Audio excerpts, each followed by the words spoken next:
welcome to episode number 4 of the Two Jasons. As you know, Jason, 2023 marks the 50th anniversary of Kiss. And so throughout the year, we'll be talking about some great moments in the last 50 years of history. And tonight in part 1, we're going to be talking about one of the greatest of all times, Kiss's appearance in 1979 on the Tom Snyder Show. So let's get right into it. What do you remember seeing that the very first time you ever saw it? Well, it wasn't until Ace was out of the band, I think, actually, that I saw it. Okay. And I laughed my ass off. But I got to say, I think if you look at the interview, he's pretty damn entertaining. And yeah, he might be a little inebriated, but honestly, he's not making a mess of things. No. At first, they were talking about stuff and he was giving straight answers, but then they started joking around and he went with it. And it was very entertaining. But you could see the other two guys who control the show and not being able to control the show. I think that was a little, I think by then they had certain things they want to say. Yeah. And, I know about giving interviews, even on a small level like my bands are in. I know about giving interviews, and I know that there's certain bullet points you got to make sure you hit, because those interviews aren't just interviews. They're commercials for your sponsors. They're commercials for any product your band has coming out, records or merch or anything else. They're commercials for your tour. They're publicity for your band. Sure. So they're all those things. So you have to a certain extent, I see both sides. To a certain extent, you have to make sure you hit the bullet points, and you got to make sure you do what you're supposed to do when you do an interview. That being said, after 20 years, man, make it entertaining. Yeah. I mean, it was an interesting interview for a lot of reasons. I mean, again, 1979, that's when Dynasty is out. Disco is huge in the world. I Was Made for Loving You was a huge hit. And again, it was the first time, probably in the history of it, not the first time, but Kiss typically when they go do interviews, especially on TV, it's typically Gene and Paul together or those two guys. So the fact that all four guys were together. That's probably where it started, was that interview. They're all right, from now on, leave the other guys home, just us. In fact, what did you think of Tom Snyder, the host? People watching this, I mean, if you're a teenager, you probably don't know who the hell Tom Snyder was. Oh, I think it was awesome. He was very respectful. I don't think he was completely lacking in knowledge as far as stuff like that goes. So I think it was fine. He did his homework for what the interview was, And when he saw that it was going to be funny, and when I heard about the interview, because they always do a pre-interview, right? The producer comes and they chat with each guy real quick. Right? So the notes that he got was Paul and Gene will probably do most of the talking. They have no problem answering the questions. Ace Frehley seems like he does something like, I'm not paraphrasing, but something like Ace seems like he doesn't have a lot to say, so he may not. The quiet one is what he was saying, that he was told, and he's like, right. He's like, my people told me I was going to have trouble getting Ace to talk, and it doesn't seem to be that's the case. And then he gets out there, and he's a professional interviewer. So if he sees someone with a little momentum, his job is to give it. His job is not to advertise your album. His job is to give his viewers an entertaining a half hour or whatever it is for his show. So if he sees the interview go in a different direction, if it's entertaining, he's going to roll with it. See, today, if an interview like that was taking place on a national broadcast station, they'd be like, okay, this guy's getting out of control. We got to cut to commercial. We'll be right back. But I don't think he was getting out of control. Yeah. I've seen footage of him being out of control. If someone wants to see him all mush-mouthed from drugs or alcohol or whatever, just Google Ace Frehley. Look, it's rock and roll. Okay. And what I loved about Tom Snyder is, like you said, he just rolled with it. I mean, there's one point towards the end of the interview where Tom Snyder is like rolling on the couch. I mean, he is laughing more. And throughout the interview, Paul's really kind of quiet, but you can tell he's pissed. And Gene's kind of like glaring. All right, Tom? And then, for example, at one point, Criss starts talking about how he's got a gun collection. I guess Peter started feeling like Ace was getting too much attention, so he wanted to get on it. He's like, oh yeah, I collect guns, and then Gene's like, he just toy guns, of course, not real. No, real guns.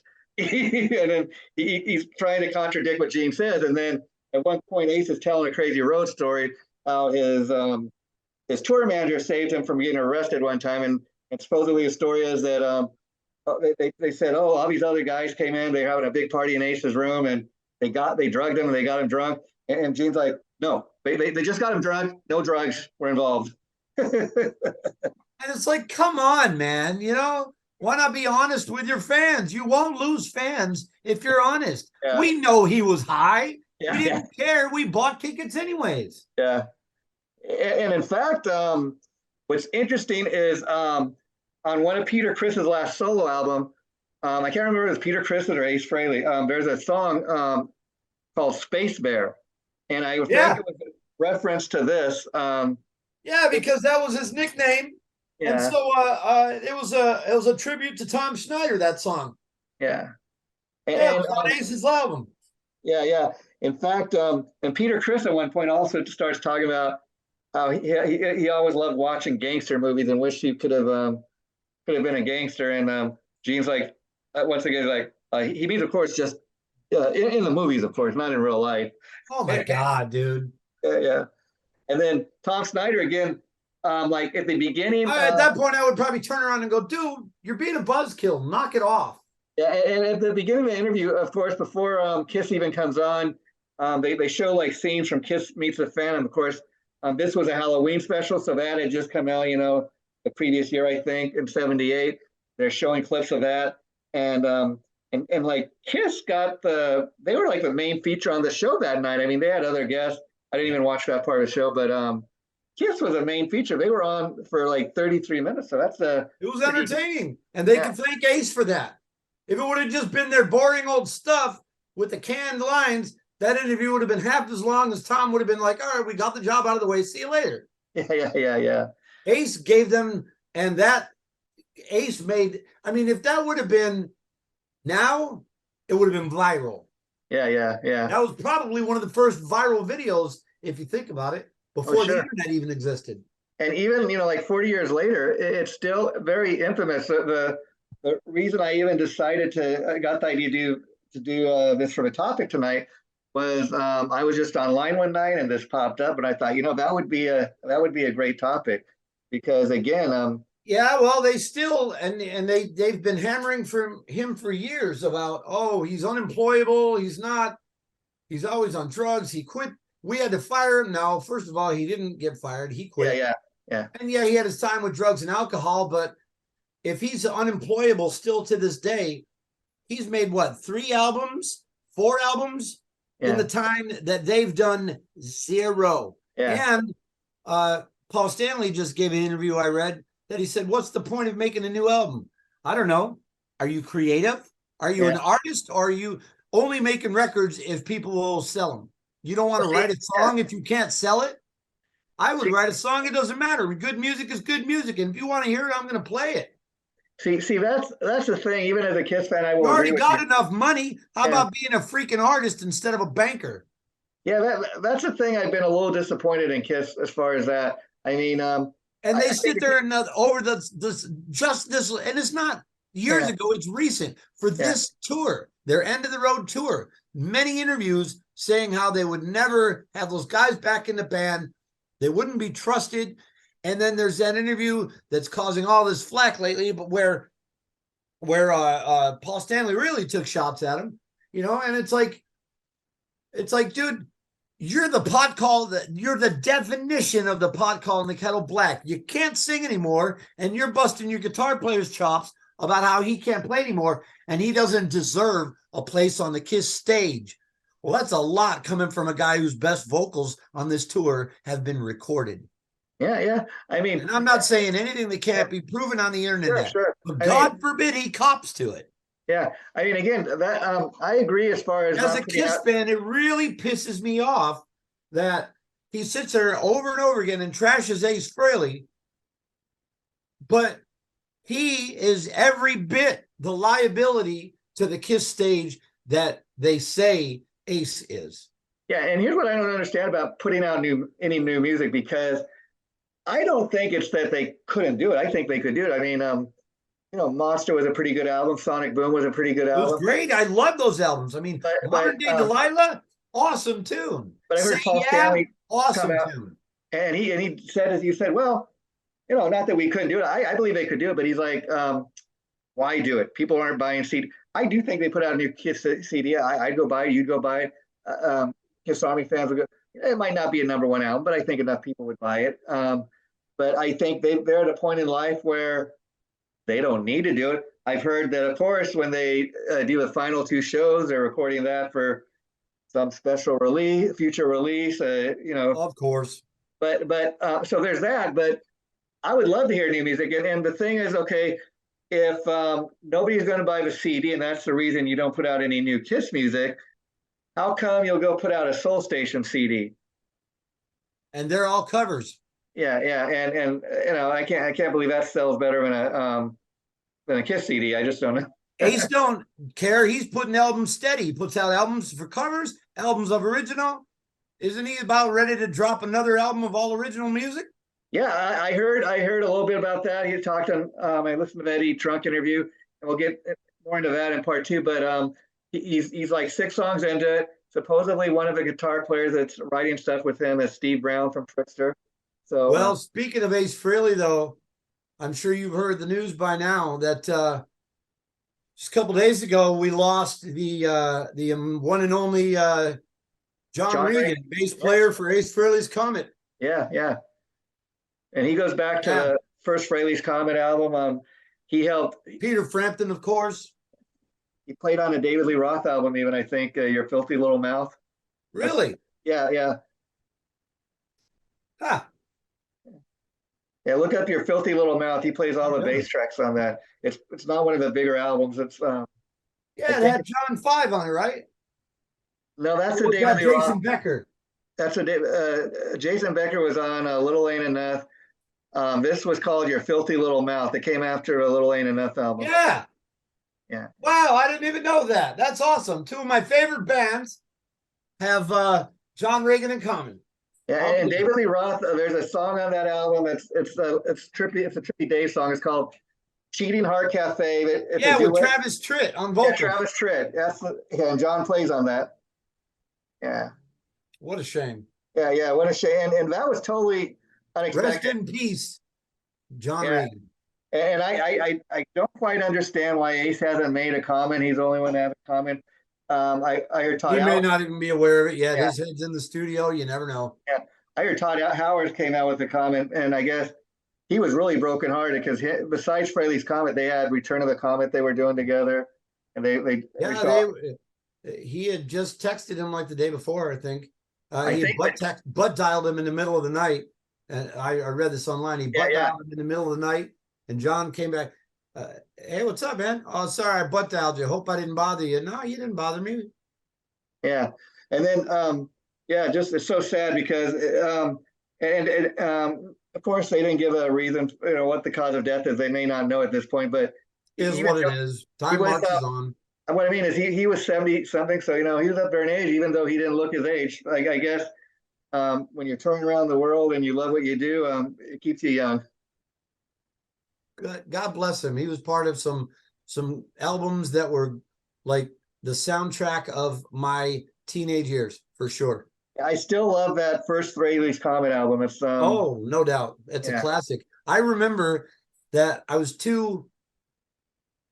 nobody had Frehley's Comet t-shirts. Yeah. I remember being at a state fair, I want to say, and they had an airbrush t-shirt booth. And so I took the album cover and I took it over to the guy and I said, "Can you make me this on a t-shirt?" Yeah. And I got a custom airbrushed t-shirt of the original Frehley's Comet. I don't have it anymore, but God, I wish I did. Yeah, of course, the 2 Frehley's Comet albums, I like the first one the best, but I've had a chance to interview Todd Howard a few times, and he was telling me that a lot of the Todd's a super nice guy, huh? Yeah. And he was telling me a lot of Ace Frehley fans, and I felt this way myself when the album came out. I like Todd Howard, but why is he singing most of the songs on the album. You know, this is supposed to be Ace Frehley's band. You're talking about Second Sighting? Yeah, he was telling me it's actually because that's He when didn't want to. well, Ace was drunk and he was in bad shape. So Todd told me Todd was just doing what he could to save the contract and save the album. Because if they didn't have any music by a deadline, you ain't going to get the album out, and then your record label's going to drop you. So they have Todd to thank that they even still were able to make that album. In fact, Todd was telling me because that's also around the time that they got offered to do Iron Maiden tour, and the record company was really pushing. Okay, this because back in the day you couldn't just go out on the road; you had to have a new album out. I have product, yeah. And they said you guys can't go open up for Iron Maiden unless the album's out. And then he was telling me the song, which was released as a single but didn't really do too good, was "It's Over Now." That's a song Todd wrote, and he said that it was actually John Reagan that helped to get that on the album. You know, kind of really pushed the label and Ace to put it on the album. I love that song. I love Todd's vocals. I love his songwriting style. It's very different than Ace's style.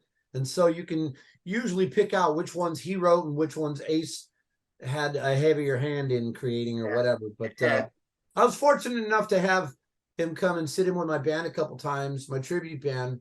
And then he and I actually, he was doing an acoustic set at a veterans benefit show in Balboa Park one year. Mm-hmm. And my band was opening up, I think. And he came down and joined us on stage and did a little mini acoustic set in the middle of our set. Yeah. And he asked me over there, and I sang background vocals on 2 songs with him. It was fun. He's a super nice guy, very class act. Yeah, he's always been nice anytime I talk to him. You know, super huge talent, and he gets so labeled as being a pop guy, which funny thing is, if you listen to people that say that haven't listened to all of his solo stuff. That's what I was getting ready to say, full blown on metal guy, and people were surprised to hear that because he also for a while was touring as a keyboard player for Cheap Trick for a number of years. So well, and he's on I believe at least one of their albums. Like I believe he did background vocals on Dream Police, if I'm not mistaken. Correct me if I'm wrong, Todd. Sorry if I'm speaking out of turn, but I believe, if I'm not mistaken, the highest of the high harmonies on the song Dream Police is Todd Howarth. Wow. Isn't that amazing? And you know, also get a couple more things about the Tom Snyder Show before we wrap up part 1. Throughout, like at the beginning of the interview, Tom Snyder introduces Gene as the bass player. And Gene's kind of like looking at me and he goes, I play the bass, not the bass. And he goes, well, I thought it was a bass because every time I watch Dan Aykroyd on Saturday Night Live, he comes out and he calls it a bass guitar. I love that interview, man. God bless Ace Frehley. He is rock and roll. Yeah. And, you know, Tom Snyder had quite a huge career. I mean, I think it's been about 10 years or so since he passed, but, you know, he came back in the 90s. On paper, it seems like he would be a terrible guy to interview modern rock and roll bands like Kiss at that time, because he looked so old school and he had that like, you know, and it's like, you wouldn't think, but the dude is way hipper than anyone would think. I picture that guy, you know, sorry, Tom, not trying to disrespect the dead, but I picture that guy in his sport coat, right? Yeah. Sitting in a corner with a hot babe on the arm of the chair. Yeah. They both do a big line of blow. And then he said, hey, baby, how'd you like to go upstairs and, you know, read the evening news with me? I've got a microphone you can speak into. You know, I see him being a crazy guy. I think that's why people tune in to watch Tom Snyder back in the day, because, I mean, he didn't have the typical guest. I mean, even the night of the Kiss show, he had some magician coming on and was going to do a trick of cutting one of their stage hands in half, supposedly. And so it wasn't the typical guest. That's one reason people tune in. And it's funny that of all the episodes he must have done over the years, the most infamous, most famous episode is this Kiss episode. I bet, by far. Yeah. And also, maybe we'll have to talk about on a future episode is, I don't know if you ever saw it, but you can go check it out later. Type in Peter Criss on the Tom Snyder Show. About a year later, when Peter came back, He was no longer in Kiss in 1980. I saw that episode and it was sad to watch. Yeah. He was very much in the mode of, oh, I'm going to be fine. It's going to be great. I'm going to be fine. Yeah. But you can tell he was very sad. Yeah. In fact, if you've seen the Peter Criss episode, which, of course, nobody at that point had ever seen Peter outside of. Yeah, he had a beard. But I remember when that episode with Peter comes on. First of all, they show him like just from the back, and then okay, we'll come back, and they zoom in on his face, and he looks totally different. Kind of looks like Peter Criss. He's all gray hair now. He's got a beard. He looks very different, and it was a very different Peter Criss because he's on his own. He's trying to promote his new album, so he's a lot more serious. He wasn't cutting up like he was on the previous episode with the other guys, and what's funny is at a time when they were kind of they still didn't want people to like think they weren't friends. Oh yeah, well, I got married and I had a baby. You want to slow it down, and the guys and me are still the best of friends. And of course, we now know that wasn't true, but at that time they were that was the show they were putting on for the fans. Well, that was probably part of the exit agreement. Yeah. Take care of you. We will pay you extra. Yeah. Beyond what we are contractually obligated to pay you for severance. We will give you extra if you will give us a couple of years of be nice to us in interviews, and we'll be nice to you. And then the final thing I'll say about the Tom Snyder Show is you can tell how Gene is kind of getting pissed at both Peter and Ace. He's trying to get control of things and just never gets control. Paul is kind of, you can tell he's pissed too, but he's not showing as much. Professionally goes with it, and then he'll let you have it backstage. Yeah, I was just going to say that. I could imagine after a show, oh my God, Ace. I've seen an interview with Paul and Gene during the Revenge tour where, it was, you could tell that Paul had just had it with Gene, and he was kind of giving answers that were kind of insulting to Gene, and so Gene literally stopped the interview. Can you stop for a minute? Turns to Paul and says, "What are you doing cutting me down like that? I don't go for that. Stop that." And then Paul's like, "Okay, all right, continue." It's like he wouldn't say it up front, but backstage they probably had an argument. But Gene was just like, Gene will tell you like it is to your face. Over the years, I've heard stuff where a lot of people say Paul Stanley's a real, he doesn't really care who he hurts. He just says what he feels.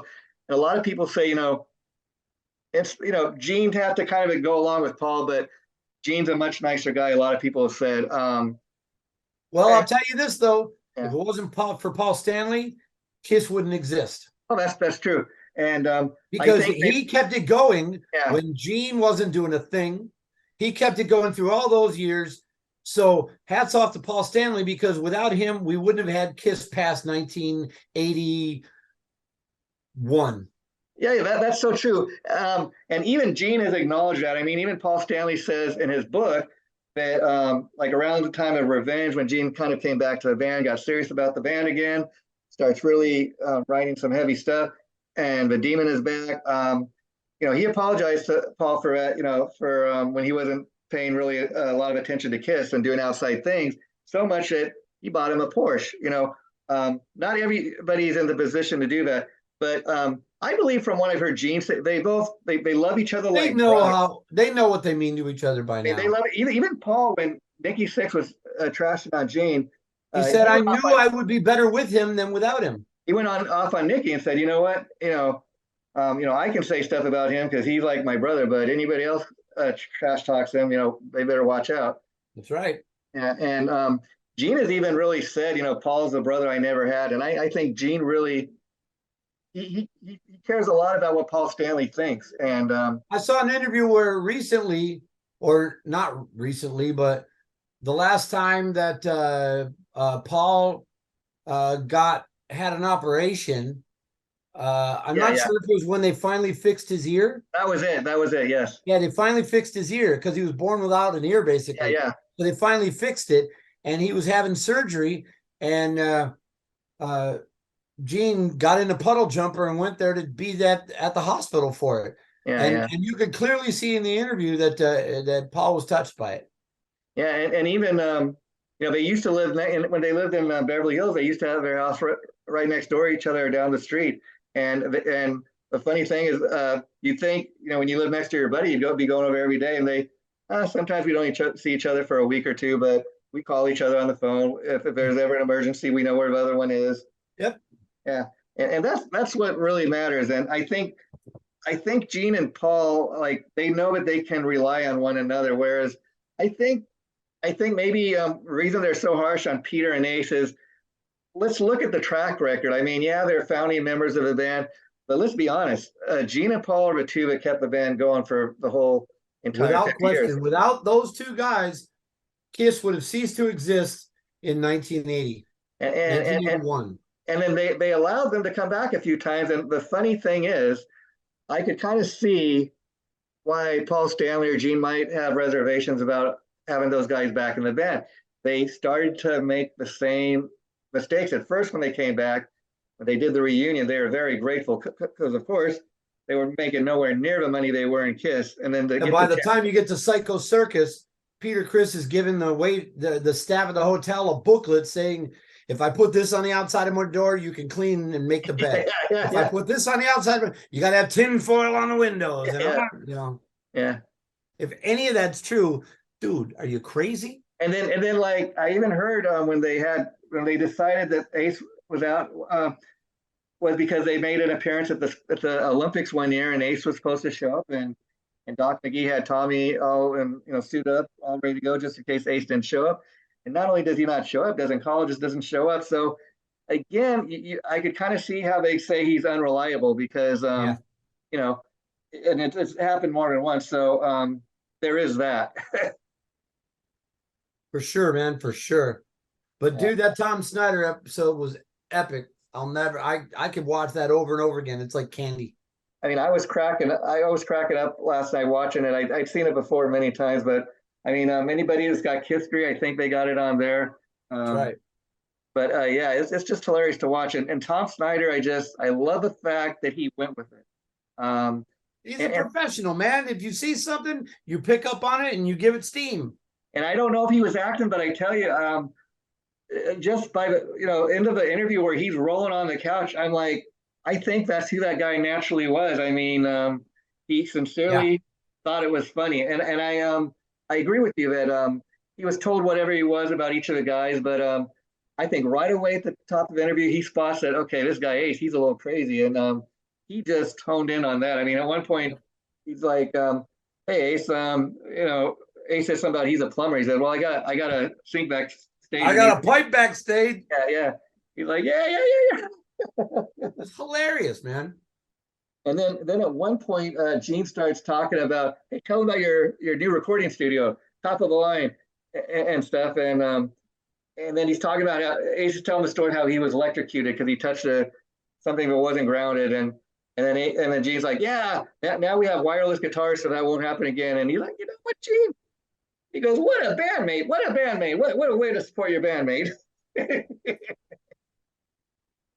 Well, what can I say, man?